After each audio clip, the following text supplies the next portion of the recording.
Greetings, dear ones. I'm Kryon of Magnetic Service.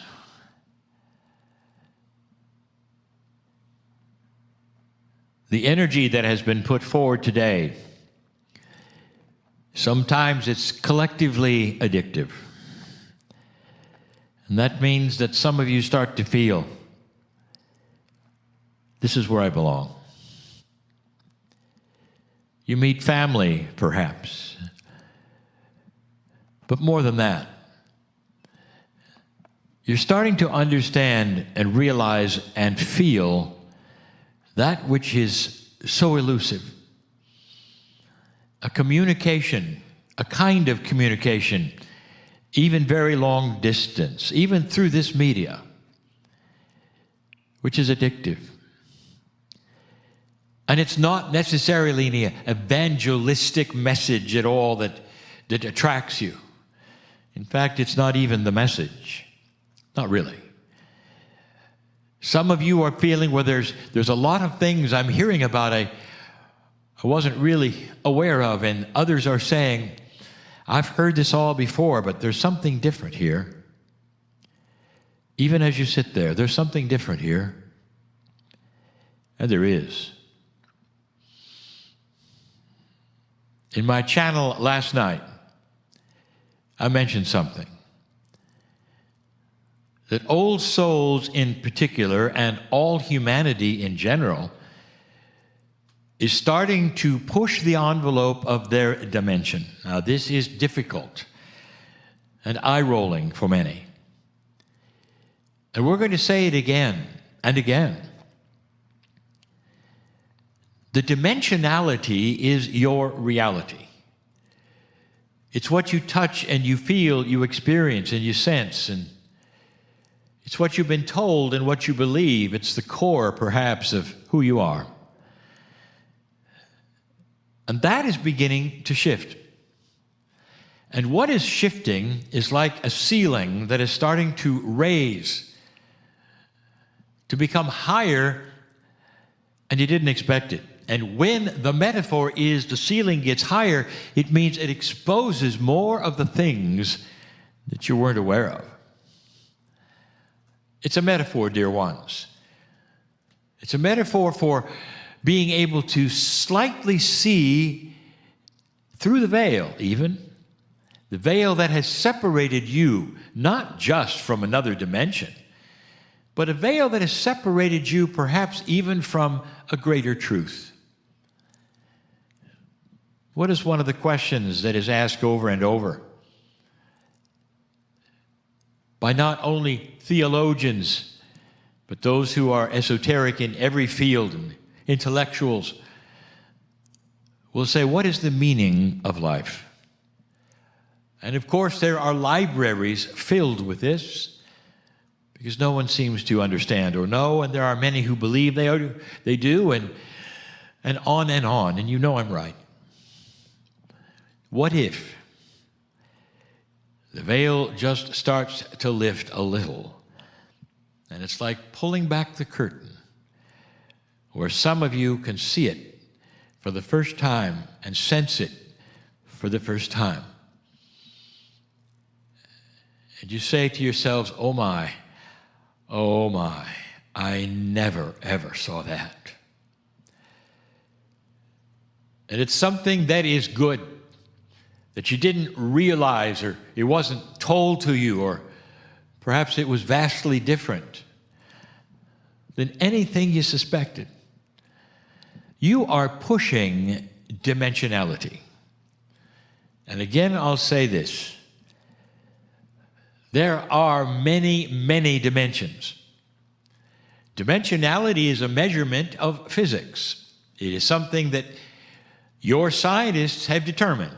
What is a dimension? How many might there be? Most of them are exposed in the study of atomic structure. When the scientists start to say, well, up to now we realize that all that we realize and work with every day is in 4 dimensions.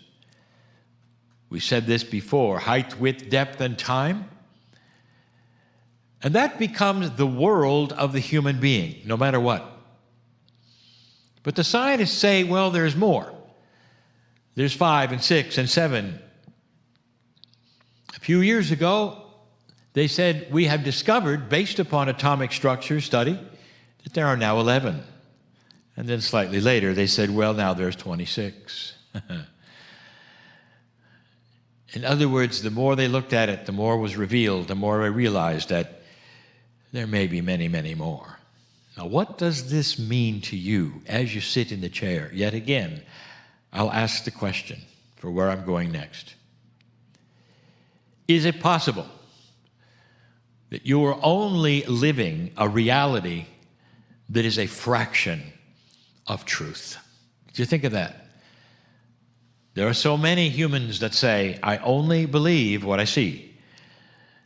I only can relate to what I can touch. And Kryon, you're giving us all of these eye-rolling principles and ideas. They make no sense at all.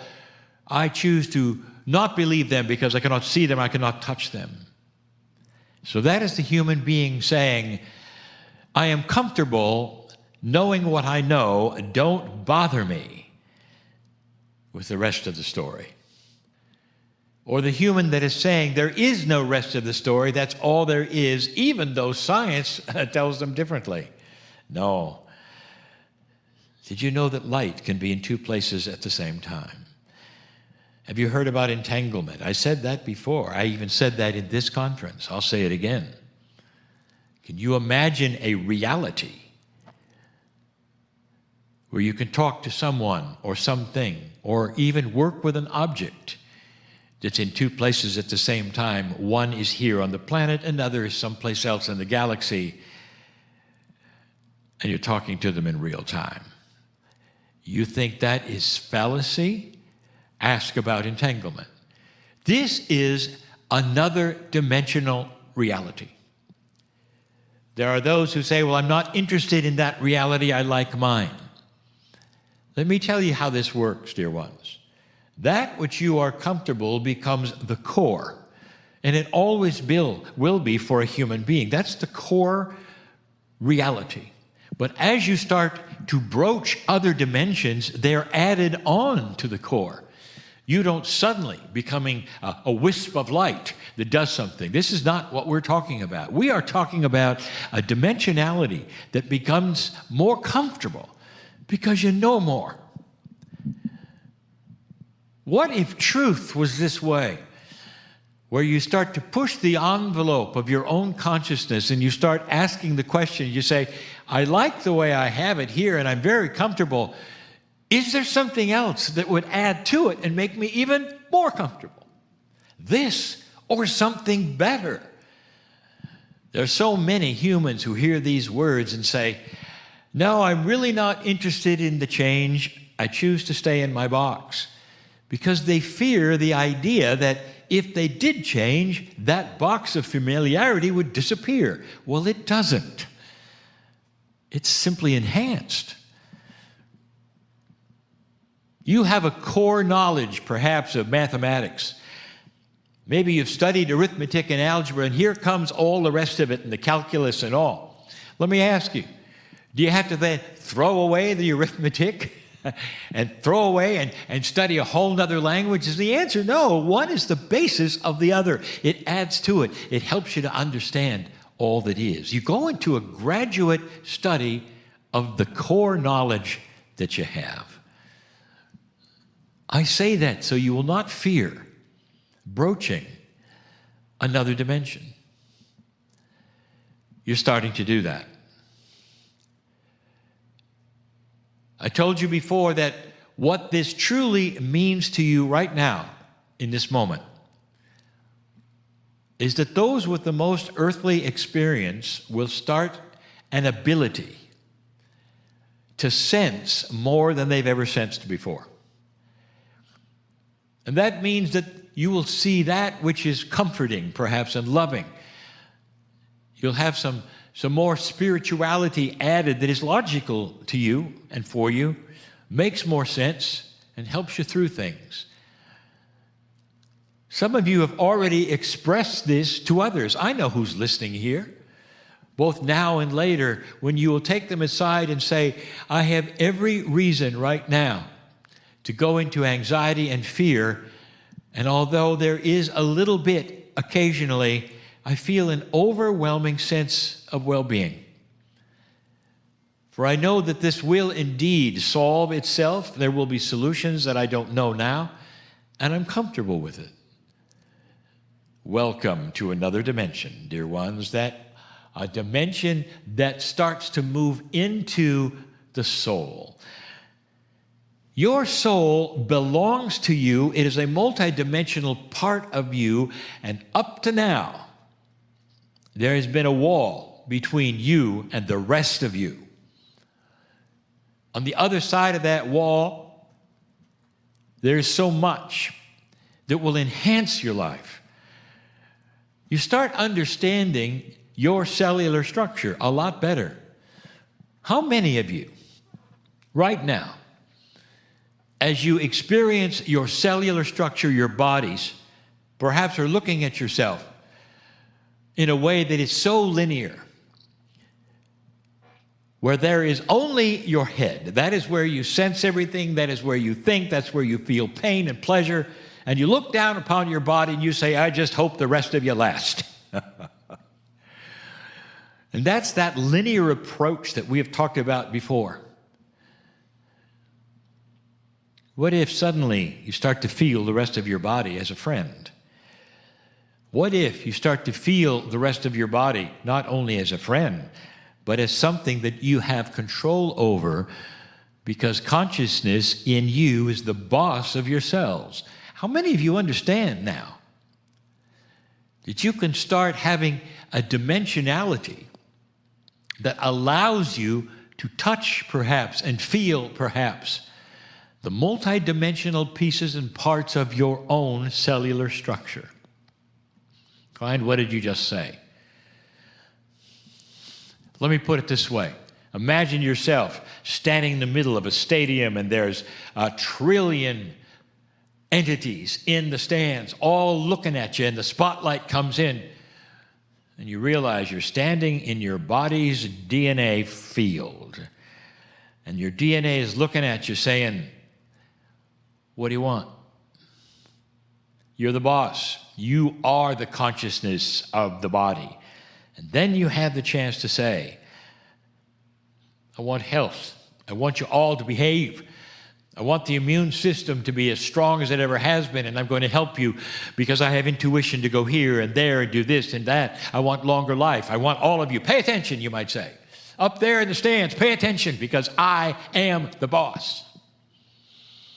That's what I'm saying. Did you ever think about that? Or the option is this.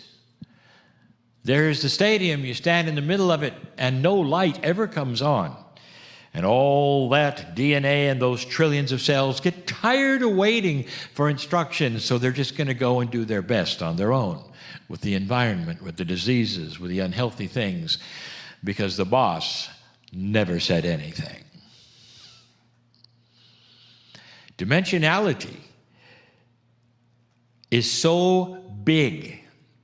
You're in such a small part of it.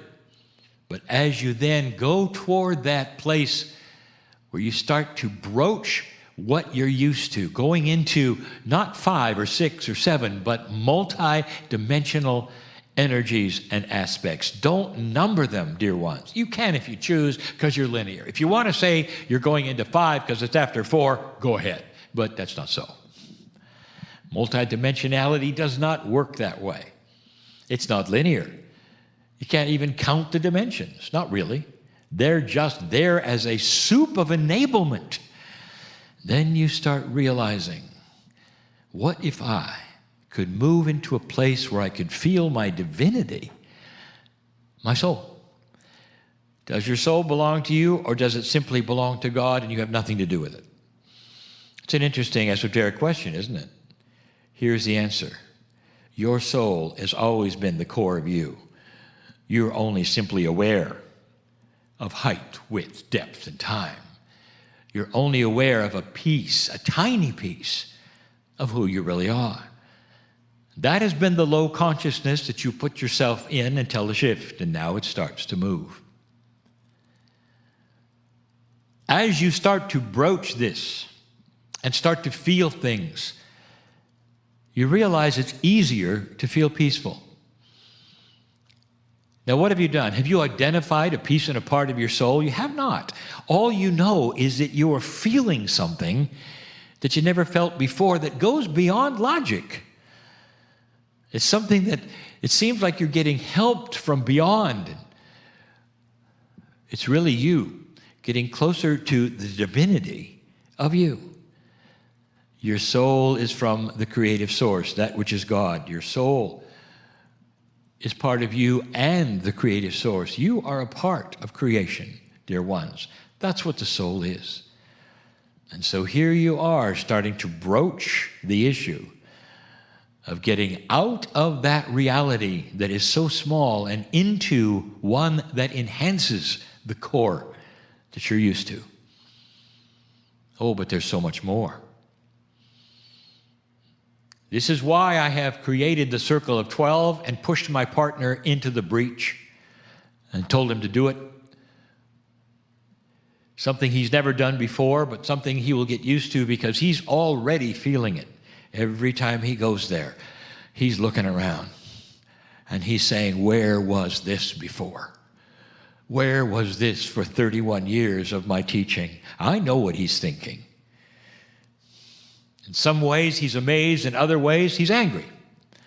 Why didn't I get this before? Why now? Why now? Why now? And the answer is because humanity is ready now. And that is the shift, and that is the reason we have called it the new normal. Oh, but there's more. I want to introduce you to a friend. A multidimensional friend called Gaia. There have been those on the planet who have actually channeled the energy of Gaia. I'm not going to do that.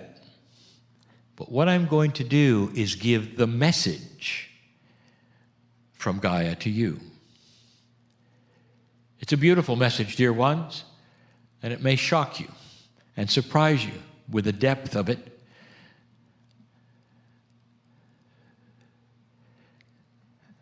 And here it is.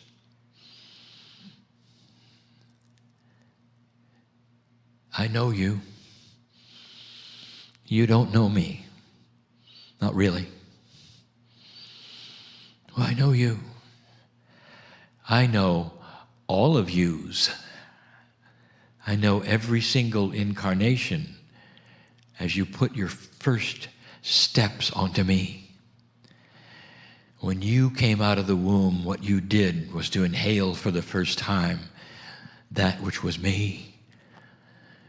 All the oxygen that poured into your lungs was me. And I knew you at that point. I knew the sentience of you and your soul, that you were back. I knew of your former names. You really hadn't met me yet. I knew you all the way through that childhood, the first steps in the sand and the dirt, and how it felt, and how you squealed with joy with something new. For those of you who got to the water's edge, whether it was oceans or lakes, and felt me as the water that washed over you and cleansed you and made you feel clean and cool, I was there. I was there every time you did it, dear ones. I know all of yous. I know every single time you did this, over and over. I welcomed you to this planet every single time you opened your eyes for the first time, looked around, filled your lungs in those first cries, almost like saying, welcome back. I know you. I was there. I've been there when your tears hit the dirt, and I felt your sorrow, and I put my arms around you. And some of you didn't even feel it, didn't even know it. And some of you did. When you walked into the fields and felt something different, refreshing, that was me. And almost every human being has done that at some point in their lives and felt a tug, perhaps, to return there, to those places where I am. I know all of yous, but you see, you really don't know me. I've always had my hand out in guidance and in friendliness and in all the things that which is Gaia can be, because I know you. I've been there when you died, dear ones, so many times. When you took the last breath, I was there. When some of you hit the dirt, literally in battle, hit the dirt, I was there. When your tears and your fear and your blood ran into the sand over and over in the horror of battles of the earth, I was there. I was there. All of yous.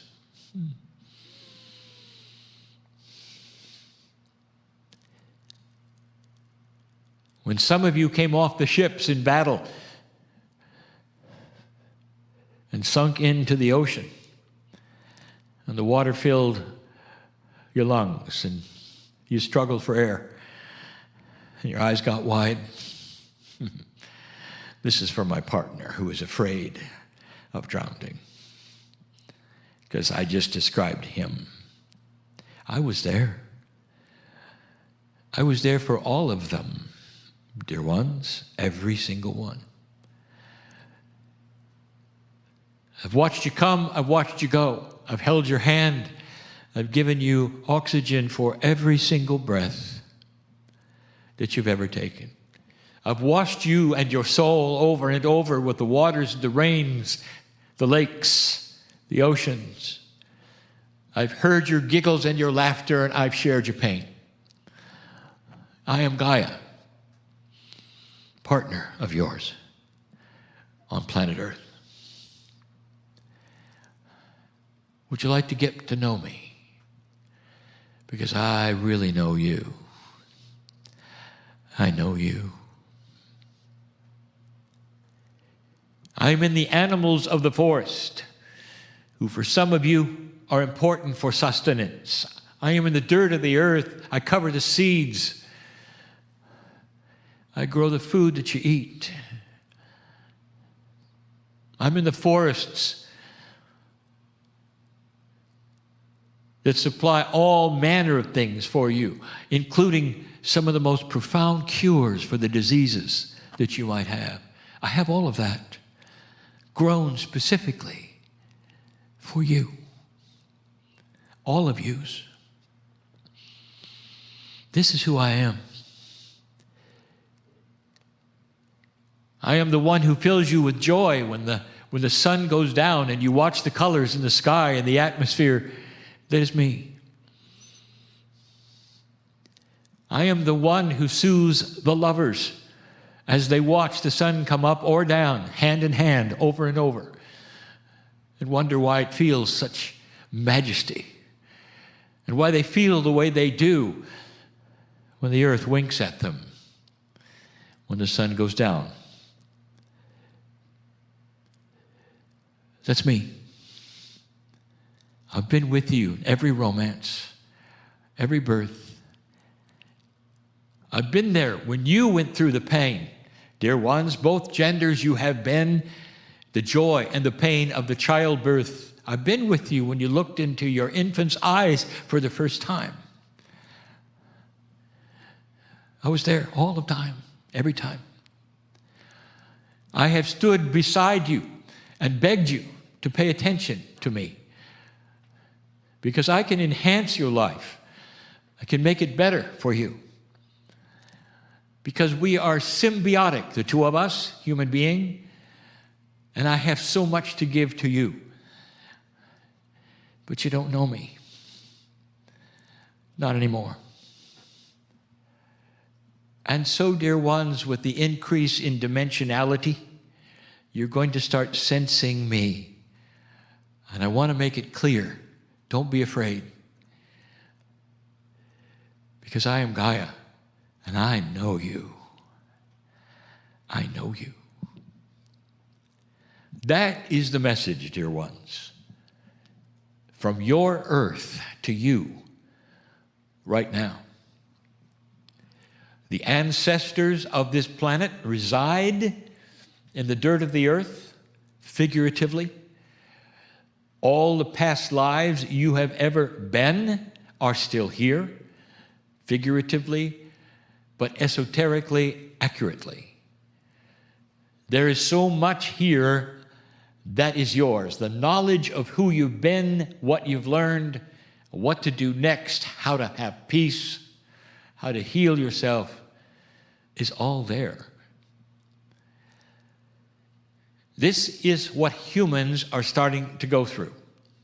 It's a frightening time for those who are not old souls, for all they see is change. But many of you old souls are starting to see and recognize enhancements in your awareness. Being aware that you are aware, as been stated in this very conference. You're starting to be aware that your awareness is changing. And so the things that you're being shown, finally, ways of crossing the bridge from what you thought was real into a grander reality. I said it before, I'll say it again. You're going from black and white to color, and that requires adjustment, wisdom, tolerance, and permission. This is what's going on right now to humanity. Uncomfortable for some, comfortable for many. But all of it is appropriate. I close with this. You think you are unique to this galaxy, and you're not. I have said this before, you are the new ones. The humans are the newest on this planet that exists in this galaxy at the moment. There is a vast family that lives also in this galaxy, vast. And it's there naturally, dear ones. The things that created life here on this planet are the same elements and attributes that have created life everywhere. You're not alone. And so some of those places, if you want to call that, those planets who have had civilizations like yours, much like yours, looking like you, have gone into what you have gone into today. In different ways, they have experienced all of the wars, some even the genocides between them. All of the horror that you have seen in an old energy, many of them have also seen. But because they're older, they've come out of it, and they've gone through the shift and the changes, and they have become aware, more aware of their dimensionalities, just like you are occasionally. I want you to think, are you alone really or not? Is it possible that in this vastness, there are trillions of others who've gone through what you've gone through? And I will tell you this, dear ones, that the pattern of what you're existing and saying, seeing now in your existence, the pattern of your awareness and all that is real right now to you, everything you're going through has been seen before. I have seen it. I know where it goes. And if you could see that, even with free choice, I know where it's going. And if you could see that, I think you'd feel a whole lot better. That's what the shift is about. The light is coming on, dear ones. Don't be afraid of it. Old soul, you know exactly what I'm talking about. Oh, it's time to discover the rest of you. I leave it at that. These are special times. Beautiful times. Trying times for many because they don't understand anything I've said. You will, in time, understand everything I've said. For it will become your history. And you will look back and smile. And you'll say, yes, I remember when I was growing up, when consciousness was just starting to evolve, and I was only just beginning to learn the greater truth that has always been here, that I am loved dearly by the Creator, and now it's time to meet Him.